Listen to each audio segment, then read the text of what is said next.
नमस्ते दोस्तों। पिछले वीडियो में हमने संक्षिप्त बुद्धचरित का अध्याय 5 पढ़ा था, महापरिनिर्वाण। आज हम इसी अध्याय का प्रश्न उत्तर करेंगे। तो इस अध्याय का पहला प्रश्न है कि मार ने बुद्ध को क्या याद दिलाया था। उत्तर में बुद्ध ने क्या कहा।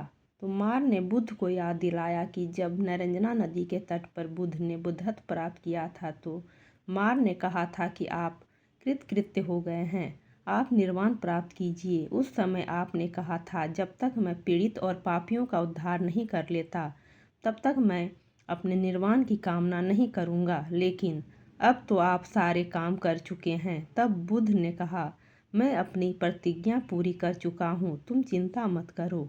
मैं आज से तीसरे मास निर्वाण प्राप्त करूँगा। अगला प्रश्न है कि आनंद कौन था, उसे क्या जानकर आघात लगा। तो आनंद बुद्ध का शिष्य था। जब भगवान बुद्ध ने बताया कि मेरा भूलोक में निवास का समय अब पूरा हो चुका है, इसलिए सर्वत्र हलचल है। अब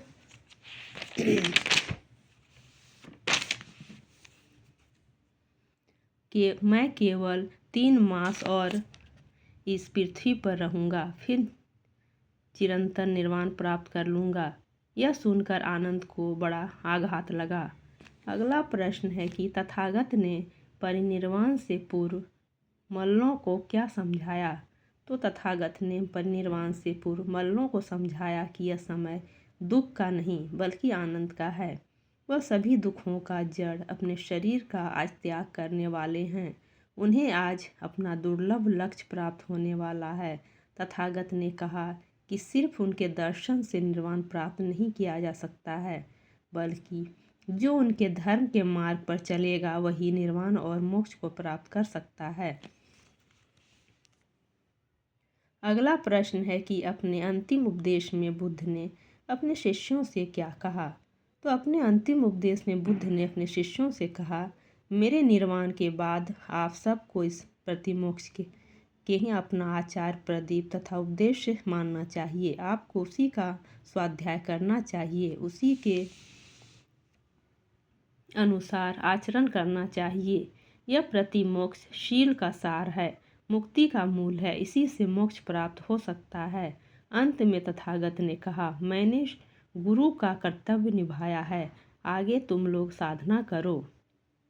अगला प्रश्न है कि मल्लों और पड़ोसी राजाओं के बीच युद्ध की संभावना को क्यों उत्पन्न हो गई, यह संघर्ष कैसे टल गया।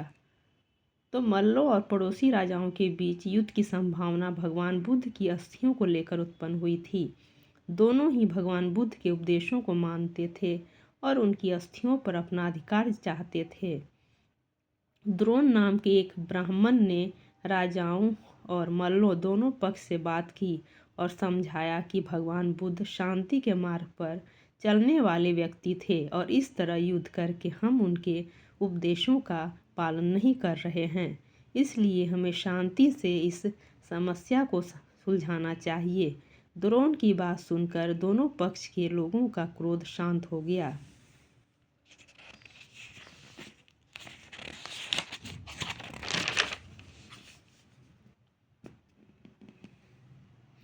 अगला और अंतिम प्रश्न है कि भगवान बुद्ध के उपदेशों को संग्रह करने का भार किसे सौंपा गया और क्यों।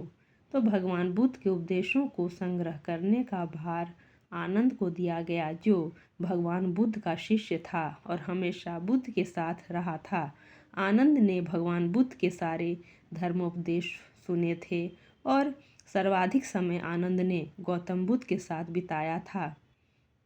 तो बच्चों, इस तरह इस प्रश्न के साथ अध्याय 5 समाप्त हो गया और इसी के साथ संक्षिप्त बुद्धचरित पुस्तक आज का सारा चैप्टर ख़त्म हो गया।